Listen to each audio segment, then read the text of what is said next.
السلام علیکم ورحمۃ اللہ وبرکاتہ۔ الحمد للہ نحمده ونستعینه ونستغفره ونؤمن به ونتوکل علیہ ونعوذ باللہ من شرور انفسنا ومن سیئات اعمالنا من يهده الله فلا مضل له ومن يضلله فلا هادي له فأعوذ بالله من الشيطان الرجيم بسم الله الرحمن الرحيم حاميم والكتاب المبين إنا أنزلناه في ليلة مباركة إنا كنا منذرين فيها يفرق كل أمر حكيم وقال النبي صلى الله عليه وسلم شعبان شهري ورمضان شهر الله آمنت بالله صدق الله مولانا العظيم وصدق رسوله النبي الكريم ونحن على ذلك لمن الشاهدين والشاكرين والحمد لله رب العالمين۔ تمام حضرات ادب سے ایک مرتبہ درود شریف پڑھ لیجئے۔ اللہم صلی علی محمد وعلی آل محمد کما صلیت علی ابراہیم وعلی آل ابراہیم انک حمید مجید۔ اللہم بارک علی محمد وعلی آل محمد کما بارکت علی ابراہیم وعلی آل ابراہیم انک حمید مجید۔ دوستو بزرگو، شعبان المعظم کا مہینہ چل رہا ہے۔ 3-4 روز کے بعد شب برأت، جس کو نصف شعبان کی رات کہتے ہیں، ہم سب کو میسر ہوگی۔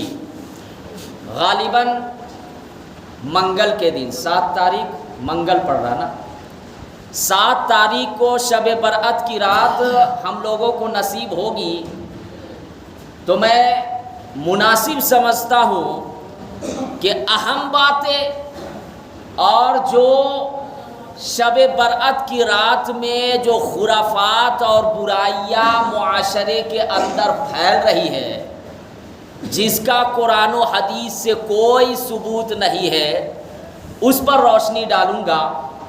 اللہ تعالی مجھے صحیح بولنے کی توفیق عطا فرماوے اور ہم سب کو سچ سننے، سچ کہنے اور اس پر عمل کرنے کی توفیق عطا فرماوے۔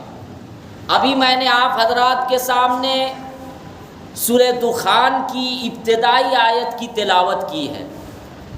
سب سے پہلے تو یہ سمجھے کہ حدیث کے اندر ہے، ترمذی شریف کی حدیث میں ہے کہ جو بھی مرد یا عورت سورہ دخان رات میں تلاوت کرتا ہے، اتنی بڑی فضیلت ہے کہ ترمذی شریف کی حدیث میں ہے کہ 70,000 فرشتے ان کے لیے استغفار کرتے ہیں۔ کتنے؟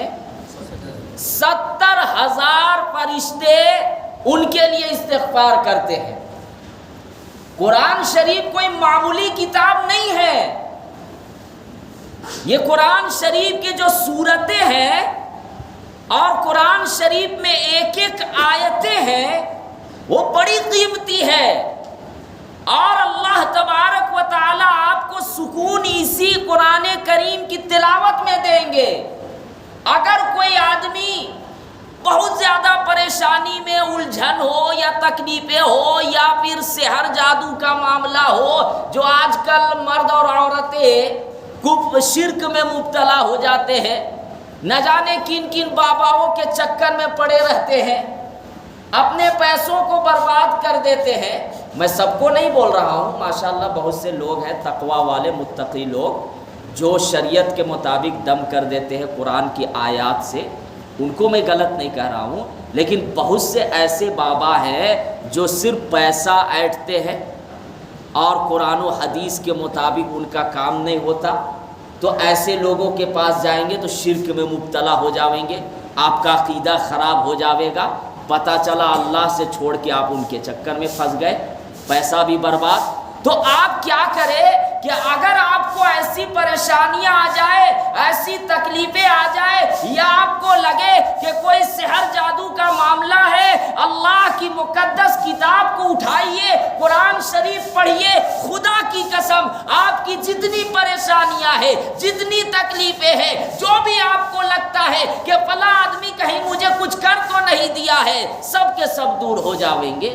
پڑھے تو صحیح، پڑھے تو صحیح، اللہ پر بھروسہ تو کرے۔ اللہ پر بھروسہ کر کے جب ہم پڑھیں گے تو ساری پریشانیاں دور ہو جاویں گی۔ تو میں ابھی کیا بتا رہا تھا کہ جو مرد ہو یا عورت سورہ دخان کی تلاوت کرے گا تو رات کے بعد، کب؟ عشاء کے بعد، آپ کسی وقت بھی کیجئے، تو 70,000 فرشتے ان کے لیے استغفار کرتے ہیں۔ یہی سورت جو میں نے تلاوت کی ابتدائی میں کیا ہے؟ انا انزلناہ فی لیلۃ مبارکۃ انا کنا منزلین، یعنی اس آیت میں فرمایا کہ اللہ تبارک و تعالی فرما رہے ہیں کہ ہم نے قرآن کریم کو کب نازل فرمایا؟ مبارک والی رات میں، لیلۃ مبارکہ میں۔ اب اس میں تھوڑا سا اختلاف ہے، اور اس رات میں آگے فرمایا، کیا فرمایا کہ بڑے بڑے معاملات کے فیصلے کیے جاتے ہیں اللہ کے حکم سے۔ اس میں اختلاف کیا ہے کہ بعض مفسرین کرام یہ فرماتے ہیں کہ یہ جو آیت نازل ہوئی ہے کہ ہم نے قرآن کریم کو نازل کیا ہے مبارک رات میں، لیلۃ مبارکہ میں، تو وہ شب برأت کی رات کو لیتے ہیں، نصف شعبان کی رات کو لیتے ہیں۔ لیکن اکثر مفسرین کرام اور بڑے بڑے مفسرین کرام کی یہ رائے ہے کہ نہیں، یہ جو آیت نازل ہوئی ہے یہ شب قدر کے بارے میں، کیونکہ سب کو معلوم ہے کہ جو قرآن شریف نازل کیا گیا وہ شب قدر میں نازل کیا گیا ہے، اسی لیے تو پوری ایک سورت نازل ہوئی ہے جو شب قدر کی فضیلت بتلاتی ہے، اور اسی میں یہ فرمایا گیا کہ ہم نے قرآن کریم کو شب قدر میں نازل کیا ہے۔ تو اس میں یہ نصف شعبان کی رات مراد نہیں لی جا سکتی ہے، بلکہ جو قرآن کریم کو نازل کیا گیا ہے وہ کب کیا گیا ہے؟ شب قدر میں۔ اس لیے اللہ نے فرمایا سورہ قدر میں انا انزلناہ فی لیلۃ القدر وما ادراک ما لیلۃ القدر لیلۃ القدر خیر من الف شہر۔ اسی صورت میں فرمایا کہ ہم نے قرآن کریم کو کب نازل کیا ہے؟ شب قدر۔ شب قدر کیا ہے؟ 1000 مہینوں سے بہتر ہے، 1000 مہینوں سے بہتر ہے۔ تو اب یہ یاد رکھیے گا کہ جو بعض مفسرین کرام یہ کہتے ہیں کہ نہیں، اس آیت میں جو کہا گیا کہ اللہ تعالیٰ نے قرآن کریم کو مبارک والی رات میں نازل کیا ہے، وہ رات جو ہے نصف شعبان کی رات ہے، ان کا یہ کہنا ہے کہ قرآن کریم کو نازل کرنے کا جو ہے طریقہ وہ 3 طریقے ہیں۔ قرآن کریم کو نازل کرنے کے 3 طریقے ہیں۔ پہلا طریقہ تو یہ ہے کہ قرآن کریم کو نازل کرنے کا جو فیصلہ اور منظوری ہوا وہ نصف شعبان کی رات میں۔ وہ کب ہوا؟ بل پاس جو ہوا وہ نصف شعبان کی رات میں ہوا۔ اس کے بعد پہلے آسمان سے لے کر لوح محفوظ، یعنی لوح محفوظ میں ایک جگہ کے نام ہے بیت العزت، اس میں پورا قرآن کریم کو نازل کیا گیا لوح محفوظ سے پہلے آسمان پر۔ پھر اس کے بعد پہلے آسمان سے تیسرے طریقہ یہ ہے کہ قرآن کریم کو اللہ کے نبی صلی اللہ علیہ وسلم کے قلب مبارک پر حسب ضرورت 23 سال میں نازل کیا گیا۔ قرآن کریم کو اللہ کے نبی صلی اللہ علیہ وسلم کے قلب مبارک پر 23 سال میں نازل کیا گیا، جیسے جیسے ضرورت پڑتی تھی ویسے ویسے قرآن کریم کی آیتیں سورتیں نازل ہوتی تھی۔ اور پورا قرآن شریف نازل ہونے میں کتنی مدت ہوئی؟ 23 سال۔ تو 3 منزلیں ہوئی، ایک تو بل پاس ہوا وہ نصف شعبان کی رات جو بعض مفسرین کرام یہ فرماتے ہیں۔ اسی طریقے سے پہلے آسمان پر لوح محفوظ سے پہلے آسمان پر جو نازل ہوا جس کو بیت العزت بھی کہتے ہیں، تو وہ ہے۔ اس کے بعد پھر تیسرا طریقہ یہ بتایا گیا کہ پہلے آسمان سے لے کر قرآن کریم کو جو آپ صلی اللہ علیہ وسلم کے قلب مبارک پر نازل کیا گیا وہ 23 سال میں کیا گیا۔ اب یہ یاد رکھیے گا کہ راتوں میں سب سے افضل رات اگر کوئی ہے تو شب قدر کی رات ہے۔ کون سی رات ہے؟ شب قدر کی رات ہے، اور اس کو ہمیشہ ذہن میں یہ یاد رکھنا ہے۔ اگرچہ یہ جو نصف شعبان کی رات جس کو شب برأت کہتے ہیں، 15ویں شب کہتے ہیں، یہ رات بھی فضیلت والی ہے، اس کو ہم انکار نہیں کر سکتے ہیں، اس لیے کہ 8-10 احادیث ایسی ہے جس سے اس رات کی بھی فضیلت معلوم ہوتی ہے۔ اگرچہ کہنے والے کہتے ہیں کہ یہ کمزور اور ضعیف ہے، اور واقعتاً احادیث کمزور ہے، لیکن یہ ہے کہ جب احادیث کمزور ضعیف احادیث ایک جگہ جمع ہو جاوے اور بہت ساری احادیث ہو تو پھر اس کا انکار کرنا ہمارے لیے ممکن نہیں ہے، یعنی ہم انکار نہیں کر سکتے۔ تو 8-10 احادیث ایسی ہے جو شب برأت کی رات یعنی نصف شعبان کی رات کی فضیلت ہم لوگوں کو یہ احادیث بتلاتی ہے۔ سب سے پہلے تو یہ سمجھے کہ مشکات شریف کی حدیث میں ہے، اما عائشہ رضی اللہ تعالیٰ عنہ روایت بیان کرتی ہے کہ اللہ کے نبی صلی اللہ علیہ وسلم نے ارشاد فرمایا کہ اے عائشہ تم جانتی ہو کہ آج کی رات کیا کیا ہوتا ہے؟ اما عائشہ رضی اللہ تعالیٰ عنہ نے فرمایا کہ اللہ کے نبی صلی اللہ علیہ وسلم آج کی رات کیا ہوتا ہے، یعنی نصف شعبان کی رات۔ تو اللہ کے نبی صلی اللہ علیہ وسلم نے فرمایا کہ آج 1 سال میں جتنے بھی لوگ مرنے والے ہیں ان کا نام لکھا جاتا ہے، اور 1 سال میں کتنی روزیاں دی جائیں گی، کتنے حالات آئیں گے، کتنی پریشانیاں آئیں گی، کیا کیا ہوگا، کن کی شادی بیاہ ہوں گی، گویا کہ 1 سال کی بجٹ کی منظوری اس رات میں لکھ دی جاتی ہے اور فرشتوں کو سپرد کر دیا جاتا ہے، اور فرشتے پھر اس کام میں لگے ہوئے رہتے ہیں۔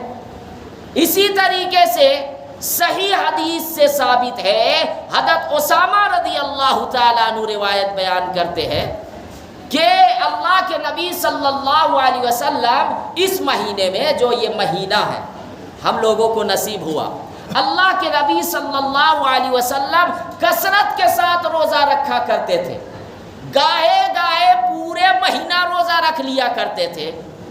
تو صحابہ کرام نے کہا کہ اللہ کے نبی صلی اللہ علیہ وسلم آپ شعبان المعظم کے مہینے میں اتنے کثرت سے روزہ کیوں رکھتے ہیں؟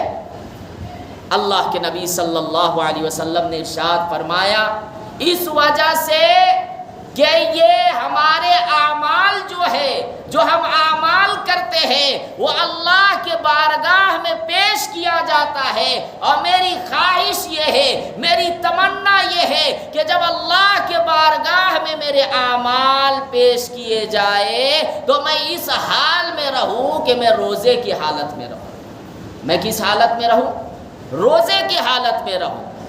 اب یہاں پہ ایک بات یاد رکھیے گا، بہت ساری چیزیں ایسی ہیں جو اللہ کے نبی صلی اللہ علیہ وسلم کے لیے اجازت تھی، ہمارے لیے نہیں ہے۔ جیسے کہ اللہ کے نبی صلی اللہ علیہ وسلم 4 سے زیادہ ان کی بیویاں تھیں، ازواج مطہرات، ہم سب کی مائیں، تو یہ صرف اللہ کے نبی صلی اللہ علیہ وسلم کے لیے۔ ہمارے لیے شریعت نے صرف 4 جائز دیے، اس میں بھی بہت سی شرائط ہے، اس میں بھی بہت سی شرائط ہے۔ آدمی 2-3 نکاح کر لیے لیکن وہ شرائط کو پوری نہیں کرتے، عدل و انصاف میں پیچھے ہٹ جاتے ہیں، یہاں تک کہ حضرت مولانا اشرف علی تھانوی رحمۃ اللہ علیہ وہ یہ فرماتے ہیں کہ جب تم کہیں سے تربوز بھی لا رہے ہو تو اس کو کاٹ کے اور تول کے اگر 2 بیویاں ہیں تو دونوں کو دو، برابری کرنے کا ہر اعتبار سے، چاہے وہ پیسہ کے اعتبار سے ہو، چاہے وقت کے اعتبار سے ہو۔ ایسا نہیں کہ کر لیے 2-3، پہلی والی کو چھوڑ دیے، دوسری والی پر زیادہ توجہ ہے، تو اللہ کے یہاں پکڑ ہوگی۔ عدل و انصاف کرنے کا تو ہمارے لیے صرف 4، اس میں بھی میں نے شرائط بتایا، لیکن اللہ کے نبی صلی اللہ علیہ وسلم نے 11 شادیاں کی یہ ان کے لیے۔ اسی طریقے سے اللہ کے نبی صلی اللہ علیہ وسلم تہجد کی نماز ناگا نہیں کرتے تھے، تہجد کی نماز ناگا نہیں کرتے تھے۔ صرف ایک دن اللہ کے نبی صلی اللہ علیہ وسلم نے تہجد کی نماز نہیں پڑھی، جان بوجھ کر، اس وجہ سے کہ کہیں میری امت پر یہ نماز فرض نہ ہو جاوے، یہ نماز تہجد کی فرض نہ ہو جاوے۔ لیکن یہ نماز ہمارے لیے فرض نہیں ہے، تہجد کی نماز ہمارے لیے فرض نہیں، یہ نفلی نماز ہے، پڑھیے گا ثواب، اب بہت ثواب ہے۔ اتنی بات ضرور ہے کہ تہجد کی نماز میں بہت ثواب ہے۔ سب سے زیادہ اللہ اگر کسی وقت قریب ہوتا ہے تو رات کی تنہائی میں، جب آخری رات ہوتی، یعنی حصہ جو تیسرا حصہ بول دیجئے اس کو، تو اس وقت جب سب سوئے ہوئے ہوتے ہیں اور کوئی بندہ یا بندی اٹھتے ہیں تہجد کی نماز کے لیے، تو اللہ سے ان کا تعلق جڑ جاتا ہے، اللہ سے ان کا تعلق جڑ جاتا ہے۔ اس وقت نماز پڑھنا، اس وقت اللہ سے دعائیں مانگنا اللہ کو بہت زیادہ پسند ہے تنہائی میں۔ تو میں یہ کہہ رہا تھا کہ اللہ کے نبی صلی اللہ علیہ وسلم کے لیے بہت ساری چیزیں جائز تھی ہمارے لیے۔ اب دیکھیں اللہ کے نبی صلی اللہ علیہ وسلم شعبان المعظم کے مہینے میں بھی گاہے گاہے پورا مہینہ روزہ رکھ لیا کرتے تھے، لیکن اپنی امت کو روزہ رکھنے سے منع کیے کہ جب 15 دن گزر جاوے شعبان کے تو اب تم روزہ مت رکھو۔ کیوں روزہ مت رکھو؟ کیوں روزہ مت رکھو؟ اس وجہ سے کہ اگر آپ 15 دن سے زیادہ روزہ رکھیں گے تو آپ کمزور ہو جائیں گے، آپ کے اندر وہ طاقت، وہ صلاحیت نہیں ہے۔ پھر رمضان المبارک کا جو روزہ ہے، جو فرض ہے، اس میں آپ روزہ رکھنے میں لاپرواہی کریں گے۔ رمضان کا روزہ تو اصل فرض ہے نا، یہ روزہ تو نفلی ہے۔ یہ روزہ کیا ہے کہ آپ کو من کیا تو 2 روزہ رکھ لیجئے، 4 روزہ رکھ لیجئے، 5 روزہ رکھ لیجئے۔ اسی طریقے سے نصف شعبان کا روزہ رکھ لیجئے۔ اس میں کہا گیا کہ جو 1 دن کا روزہ رکھے گا، یعنی شب برأت کا بعد جو روزہ اسی دن جو اٹھتے ہیں، تو اس دن جو روزہ رکھیں گے 1 سال کے صغیرہ گناہ اس کا معاف ہو جاتا ہے، تو اس دن روزہ رکھ لیجئے۔ اسی طریقے سے حیثیت کے مطابق 2-4 روزہ رکھ لیے، لیکن جب 15 روزہ کے بعد رکھنا، یعنی 15 دن کے بعد روزہ رکھنا، یہ ہم لوگوں کے لیے افضل نہیں ہے، نہیں رکھنا چاہیے۔ اس سے کیا ہوگا کہ آپ کمزور ہو جائیں گے، اور یہ روزہ گرمی کا روزہ چلے گا، گرمی کا روزہ چلے گا۔ مثال کے طور پر گرمی کا روزہ جو ہوتا ہے وہ بڑا ہارڈ ہوتا ہے، انسان جو ہے تھوڑا سا کیا ہوتا ہے، کمزور ہو جاتا ہے۔ لیکن بھائی اللہ کے لیے تھوڑے سے کمزور بھی ہو جائیے۔ اگر آپ کا 70 کلو ہے اور اللہ کو اگر آپ 5 کلو 6 کلو دے دیجئے گا، وزن تھوڑا کم ہو جائے گا، تو بھائی اللہ کے لیے دے رہے ہیں، اللہ کے لیے دے رہے ہیں نا، وہ تو آپ کا نامہ اعمال میں لکھا جائے گا۔ فالتو جگہ میں تو ہم وقت یہ اپنی صحت خراب کر دیتے ہیں۔ کوئی نہ جانے شراب میں اپنی صحت کو خراب کر رہا ہے، کوئی چوری کرنے میں صحت کو خراب کر رہا ہے، کوئی زنا کرنے میں صحت کو خراب کر رہا ہے جو کہ گناہ ہے، کوئی لڑکیوں کے چکر میں پڑا ہوا ہے اپنی صحت کو خراب کر رہا ہے، تو وہ صحت خراب کرنے میں آپ کو ثواب تو نہیں ملے گا۔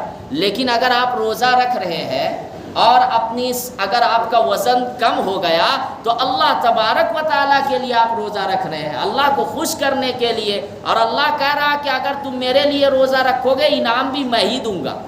بھائی جب اللہ کسی کو مل جاوے اس سے بڑھ کے کوئی ہے؟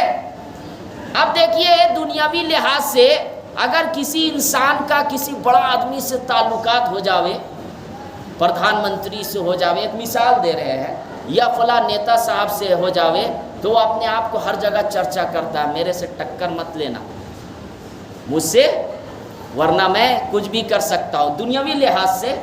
لیکن دیکھیے کہ آپ دنیاوی لحاظ سے کریں کہ میری تعلقات فلاں فلاں سے ہے، میرے آگے پیچھے رہتے ہیں، میرے لیے کچھ بھی کر سکتے ہیں، لیکن آپ سوچئے کہ جب آپ رمضان المبارک کے روزے رکھیں گے تو اللہ آپ کو مل جائے گا، اور جب اللہ خود دے گا، کتنا دے گا اللہ کو معلوم ہے، اس لیے روزہ رکھنے میں لاپرواہی نہ کرے۔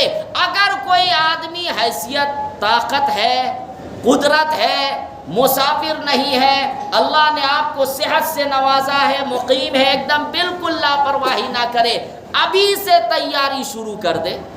ہمارے اکابرین کا، بلکہ صحابہ کرام کا، اللہ کے نبی صلی اللہ علیہ وسلم کا بھی طریقہ تھا کہ رجب ہی سے تیاری شروع کر دیتے تھے رمضان کی۔ اسی وجہ سے تو وہ دعا پڑھا کرتے تھے۔ کون سی دعا؟ میں نے بتایا بھی تھا پچھلے جمعہ کہ جب رجب کی چاند دیکھتے تھے تو دعا پڑھا کرتے تھے۔ کون سی؟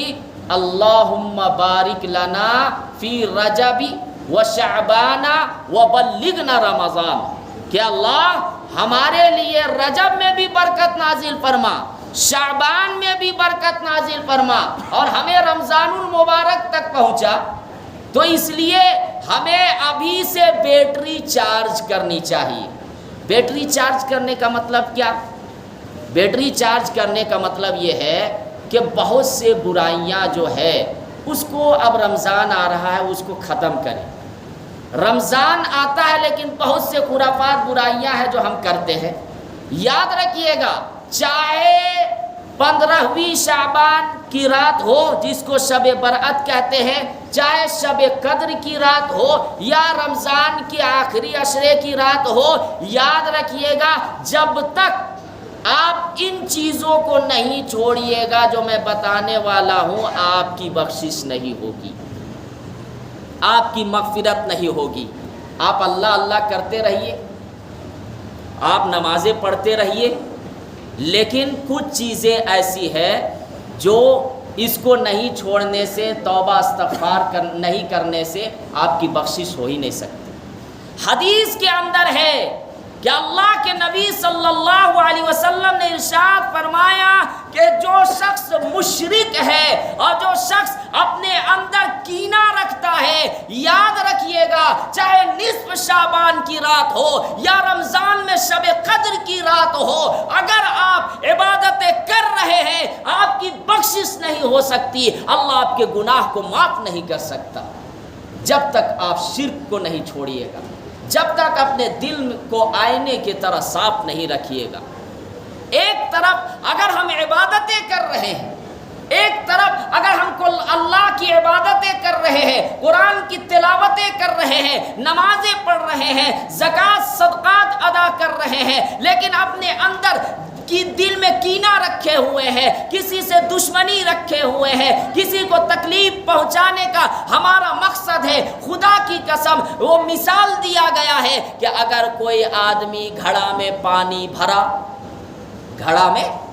بھرا، کوئی اگر اس گھڑا کو چھید کر دے وہ پانی تمام کا تمام بہہ جائے گا، بہے گا یا نہیں؟ بہہ جائے گا۔ اسی طریقے سے اگر ہم عبادتیں کر رہے ہیں، دوسری طرف ہماری یہ نیت ہے کہ یہ فلاں آدمی کیسے آگے بڑھ رہا ہے، اچھا میں اس کو تکلیف پہنچاؤں گا، اپنے دل کے اندر کینہ رکھا ہوا ہے، بغض رکھا ہوا ہے، نفرت رکھا ہوا ہے، دوسری طرف عبادتیں بھی کر رہا ہے، تو سب کے سب عبادتیں تو بیکار ہو جائیں گی نا۔ وہ گھڑا والا میں نے مثال دیا، اس لیے اپنے دل کو ابھی سے توبہ کرے، آئینے کی طرح صاف کرے، اور رمضان آنے سے پہلے جن سے بات چیت نہیں ہو رہی ہے، اب بہت سے ایسے لوگ دیکھے اپنے سگے بھائی سے بات نہیں کر رہے، کتنے دنوں سے بات چیت بند کیے ہوئے ہیں، اور کس وجہ سے؟ صرف دنیاوی مفاد کے لیے، صرف دنیاوی فائدے کے لیے، زمین کے چند ٹکڑے کے لیے، پیسے کے چند کاغذات۔ وہ پیسہ ہوتا ہے کب تک کام آئے گا؟ پیسہ ہمیشہ کام نہیں آتا، ایک وقت آئے گا یہ سب ختم ہو جائیں گے۔ چند ٹکڑے کے لیے، زمین جائیداد کے لیے، اپنے سگے بھائی سے، یہاں تک کہ ماں باپ سے، ماں باپ اپنے بیٹے سے، بہن ایک دوسری بہن سے بات چیت بند کیے ہوئے ہیں۔ عبادتیں کر رہے ہیں، رشتہ ناتا توڑے ہوئے ہیں۔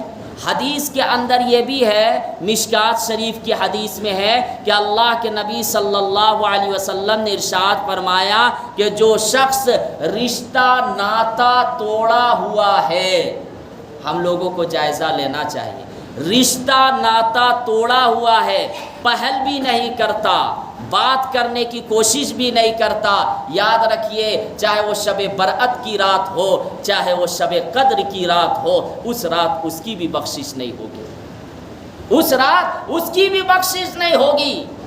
آج دیکھیں تو صحیح کتنے ایسے رشتہ دار ہیں جو ترستے ہیں کہ کاش ہم لوگوں کی بات چیت ہوتی، تمنا ہوتی ہے، لیکن کیا پتہ اپنی چودراہٹ کی وجہ سے، کیا پتہ مال و دولت کی وجہ سے ایک دوسرے سے بات کرنے کو تیار نہیں۔ من کر رہا ہے، دل میں محبت ہے کہ میں بات کروں، آخر میرا چچا جان ہے، میری پھوپھی ہے، میرے خالہ ہے، بھائی ہے، میں بات کروں، میں اپنے حالات سناؤں، لیکن کیا ہے کہ وہ جو ہے کسی اور وجہ سے کہ نہیں، اگر میں بات کروں گا تو میں چھوٹا ہو جاؤں گا۔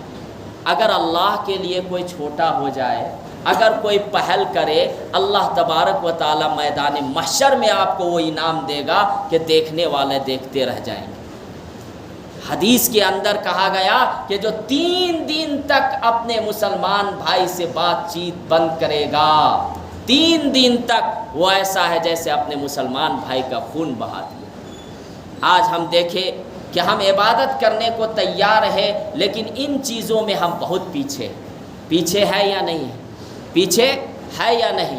رمضان آنے والا ہے، ہم روزہ رکھیں گے، تراویح کی نمازیں پڑھیں گے، عبادات کریں گے، بہت اچھی بات ہے، منع نہیں ہے، کیجئے، بہت ثواب ہے، اجر و ثواب ہے، اس پر میں روشنی ڈالوں گا، لیکن اس سے پہلے میرے بھائیوں اپنے اندر دل کی صفائی کرنی بھی ضروری ہے، اپنے دل کو صفائی کرنی بھی ضروری ہے، بغض کو، نفرت کو ختم کرے، حسد کو ختم کرے۔ ایک واقعہ بتا کر میں اپنی بات ختم کروں گا، پھر انشاءاللہ میں روشنی ڈالوں گا۔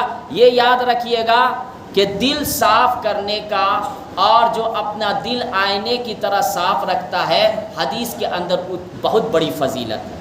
ایک مرتبہ اللہ کے نبی صلی اللہ علیہ وسلم اسی طریقے سے بھری محفل میں بیٹھے ہوئے تھے، صحابہ کرام کو نصیحت فرما رہے تھے کہ اللہ کے نبی صلی اللہ علیہ وسلم نے فرمایا کہ ایک شخص ابھی انٹری کرے گا، ایک شخص ابھی داخل ہوگا مسجد میں، وہ شخص بڑا مبارک ہے، وہ جنتی شخص ہے۔ اب اس کے بعد صحابہ کرام سب لوگ جو ہے گیٹ کی طرف دیکھنے لگے کہ آخر کون ایسا شخص ہے کہ اللہ کے نبی صلی اللہ علیہ وسلم اس کو جنتی بول رہے ہیں، اور جس کو اللہ کے نبی صلی اللہ علیہ وسلم جنتی بول دے، جنت جانے میں کوئی روک سکتا ہے؟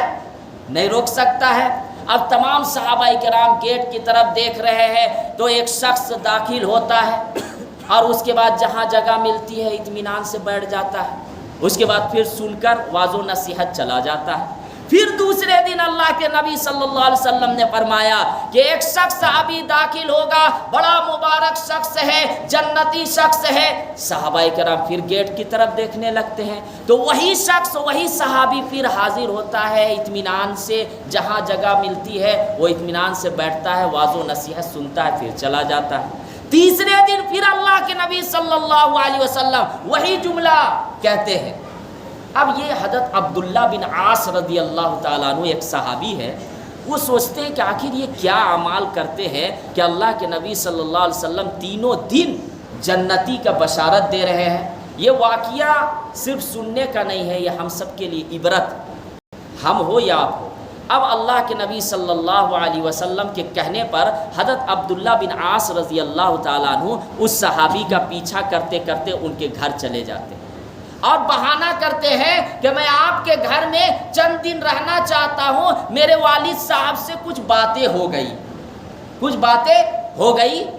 اب اس کے بعد حضرت عبداللہ بن عاص رضی اللہ تعالیٰ عنہ کو وہ صحابی اجازت دیتے ہیں، ہاں کہ آپ یہاں رہیے، کوئی دقت نہیں ہے، بلکہ مجھے تو خوشی ہوگی کہ میں اپنے مہمان کی خدمت کروں۔ حضرت عبداللہ بن عاص رضی اللہ تعالیٰ عنہ سوچ رہے کہ رات میں دیکھوں گا کہ کہیں یہ پوری رات تو عبادت نہیں کرتا ہے، اب رات کو دیکھ رہے ہیں کہ وہ صحابی جو ہے وہ تو آرام سے سوئے ہوئے ہیں، عشاء کی نماز پڑھے اور پڑھنے کے بعد جو ہے کھانا وانا سے فارغ ہونے کے بعد اپنا سو گئے۔ سونے کے بعد کیا دیکھتے ہیں حضرت عبداللہ بن عاص رضی اللہ تعالیٰ عنہ کہ یہ تو کوئی عبادت نہیں کر رہے ہیں، اگر نیند کھلتی ہے تو لیٹے لیٹے ذکر کرنے لگتے ہیں، اور نہیں کھلتی ہے تو صرف فجر کی نماز پڑھ لیتے ہیں جماعت کے ساتھ۔ تو 3 دن تک وہ قیام کیے، لیکن ان کو کچھ پتہ نہیں چلا کہ کوئی خاص اعمال تو نہیں دکھا کہ یہ کوئی اچھا خاص عمل کر رہے ہوں۔ بہرحال حضرت عبداللہ بن عاص رضی اللہ تعالیٰ عنہ فرمانے لگتے ہیں کہ دیکھیں میرے والد صاحب سے کوئی بات نہیں ہوئی، کوئی رنجش نہیں، اصل میں اللہ کے نبی صلی اللہ علیہ وسلم نے آپ کے بارے میں 3 دن جنتی کے ہونے کا بشارت دیے، اس لیے میں پتہ لگانے کے لیے آیا ہوں کہ آخر آپ کون سے اعمال کرتے ہیں۔ تو وہ شخص کہنے لگے دیکھو میرا کوئی خاص اعمال نہیں ہے، میں بہت زیادہ عبادات اللہ کی نہیں کرتا ہوں، لیکن اتنی بات ضرور ہے کہ سونے سے پہلے میں اب سب کو معاف کر دیتا ہوں، سب کو معاف کر دیتا ہوں، میرا دل جو ہے وہ آئینے کی طرح صاف، میں کینہ کپٹ بغض نفرت اپنے دل میں نہیں رکھتا۔ تو پھر وہ حضرت عبداللہ بن عاص رضی اللہ تعالیٰ عنہ فرماتے ہیں کہ اسی وجہ سے آپ کو جنتی کا بشارت اللہ کے نبی صلی اللہ علیہ وسلم دی۔ تو ایک بات یہ یاد رکھیے گا کہ نصف شعبان کی رات میں کوئی مخصوص عبادات کرنے کا نہیں۔ بہت سے حضرات یہ سمجھتے ہیں کہ نہیں یہ صلاۃ التسبیح کی نماز پڑھنی ضروری ہے اور اس کو ایک دم امپورٹنٹ سمجھتے ہیں، کس شب برأت کی رات میں یا شب قدر کی رات میں، حالانکہ حدیث کے اندر ہے کہ اللہ کے نبی صلی اللہ علیہ وسلم نے صلاۃ التسبیح کی نماز حضرت عباس رضی اللہ تعالیٰ عنہ جو ان کے چچا ان کو سکھائے تھے، اور یہ فرمائے کہ روزانہ نماز یہ پڑھو، یہ نہ ہو سکے تو ہفتہ میں پڑھو، یہ بھی نہ ہو سکے تو مہینہ میں پڑھو، یہ بھی نہ ہو سکے تو سال میں پڑھو، اگر یہ بھی نہ ہو سکے تو پوری زندگی میں 1 مرتبہ پڑھ لو۔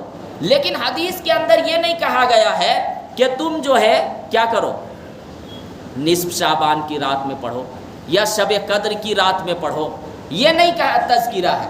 اس لیے یہ چیز ذہن میں نہ رکھے کہ نہیں صلاۃ التسبیح کی نماز پڑھنی ہی ہے، ہاں اگر آپ پڑھ لیجئے گا تو ثواب کی بات ہے۔ اور دوسری بات جو میں بتا رہا ہوں جو برائیاں ہوتی ہے کہ ایک جگہ جمع ہو جاتے ہیں اجتماعیت کے ساتھ، اور اس کے بعد جہاں عبادت کرنی چاہیے وہاں پہ غیبت شکوہ شکایت شروع کر دیتے ہیں۔